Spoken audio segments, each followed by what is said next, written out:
સાબરકાંઠા જિલ્લાના હિંમતનગરમાં ચોમાસાની શરૂઆતમાં તંત્રની પ્રી મોન્સૂન કામગીરી પર સવાલો ઉઠવા પામ્યા છે।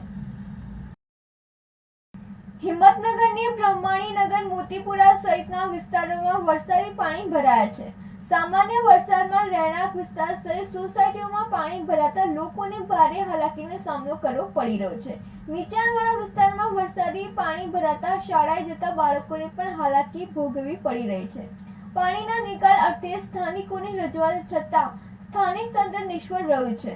શાળામાં જતા બાળકો ગંદકી સહિત ભરાય પાણી વચ્ચેથી પસાર થવા મજબૂર બન્યા છે।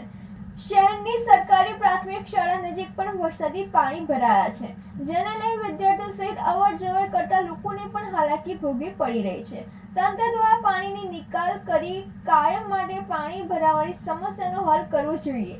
શહેરમાં સામાન્ય વરસાદમાં ઠેર ઠેર પાણી ભરાવાની સમસ્યાને જોતા તંત્રની પ્રી મોન્સૂન કામગીરી પર સવાલ ઉઠી રહ્યા છે। રાજેશ ચાવડા સાથે નંદિની જોશી, સિટી ન્યૂઝ, હિંમતનગર।